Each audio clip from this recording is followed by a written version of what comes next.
ये कांग्रेस का चूंकि अंदरूनी मामला है, मुझे बोलने का उसमें कोई राइट नहीं, लेकिन कांग्रेस में बहुत कहीं कहीं अंदरूनी बहुत बड़ा घमासान चल रहा है। माना कि उस समय मानेसर सचिन पायलट साहब वहाँ आए थे, लेकिन अशोक गहलोत साहब ने भी उनके अपमान में निकम्मा हूँ, कैसा हूँ, जिस प्रकार की बातें की। लेकिन मैं सोचता हूँ कि आने वाले समय में कांग्रेस में बहुत बड़ी टूट होने वाली है। अंदर खाने में बहुत बड़ी एक जंग चल रही है, जिसको आप सब लोग अभी देख भी रहे हैं। ये बहुत छोटा है, बहुत बड़ा विस्फोट होगा।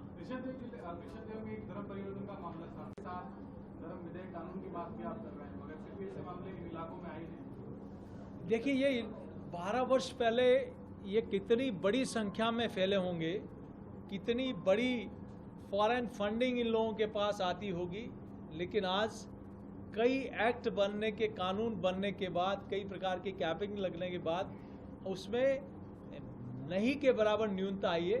कहीं ऐसे मामले हैं तो उस पर निश्चित रूप से शासन प्रशासन उन पर कठोर कार्रवाई करेगा। और आपने बात की इकोनॉमिक स्थिति, हम कमज़ोर अर्थव्यवस्था में थे, 12 वर्ष पे थे, हम लोग 11वें नंबर पर थे।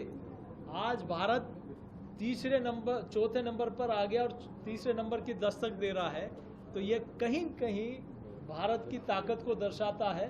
और ये मैं नहीं, भारत नहीं, इंटरनेशनल मॉनेटरी फंड कह रहा है कि दुनिया के सबसे बड़ी तेज गति से बढ़ने वाली अर्थव्यवस्था भारत की है। तो भारत हर दृष्टि से मजबूत हो रहा है। Thank you.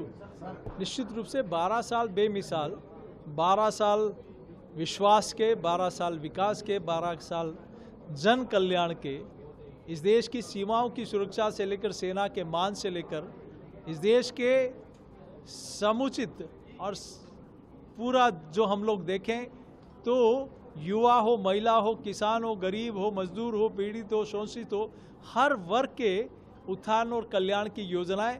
इसलिए लोग कहते हैं कि जो 60 सालों में नहीं हुआ, मोदी जी ने 12 वर्षों में करके दिखाया है। हमारी विरासत पर गर्व करना, हमारे सांस्कृतिक और आध्यात्मिक केंद्रों का उत्थान करना।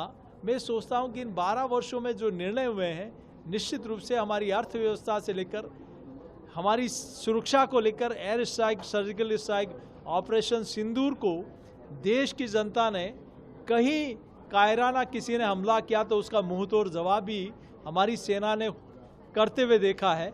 तो आज तिरंगे का मान दुनिया में भी बढ़ रहा है। तो भारत की ताकत आज दुनिया में पूरी दुनिया देख रही है कि हमारी अर्थव्यवस्था, हमारा गेहूं का उत्पादन, हमारे दूध का उत्पादन, मोबाइल उत्पादन, स्टील उत्पादन, हर क्षेत्र में भारत कहीं न कहीं एक बहुत तीव्र गति से आगे बढ़ रहा है। ये 12 साल में आपका सफर भी साथ ही रहा है, तो आप पर्सनल निजी तौर पे किस तरह से देखते हैं? मैं सोचता हूँ ऐतिहासिक। मैं अपने संसदीय क्षेत्र की बात करूँ तो चाहे रेलवे में हो, चाहे हाईवे में हो, चाहे सिविल एविएशन में हो, चाहे ग्रामीण विकास में हो, चाहे हर क्षेत्र में हो, जल जीवन मिशन के माध्यम से, सिंचाई योजनाओं के माध्यम से, नए कृषि विज्ञान केंद्र खोलना, नए नवोदय विद्यालय केंद्र खोलना, नए केंद्रीय विद्यालय केंद्र खोलना, स्वामी विवेकानंद मॉडल स्कूल खोलना, एकलव्य मॉडल स्कूल खोलना, पासपोर्ट ऑफिस खोलना, एयरपोर्ट का बड़ा एयरपोर्ट बनाना, रेलवे लाइन बनाना, गांव में चाहे स्कूल बनाना हो, हॉस्पिटल बनाना हो, मेडिकल कॉलेज बनाना हो, सुपर स्पेशलिटी हॉस्पिटल बनाना हो, हमारे ESIC का हॉस्पिटल बनाना हो। तो मैं सोचता हूँ 60 वर्षों से कई गुना ज़्यादा काम इन 12 वर्षों में हुआ है। सर, बंगाल में जो TMC की जो बगावत है, विधायक इस्तीफा दे रहे हैं, वो किस तरह से? जो देश में सनातन को समाप्त करने की सोचेगा वो वोट की पेटी में भी दफन होगा, और वो पॉलिटिकल पार्टी देश में कभी जीवित नहीं रह सकती।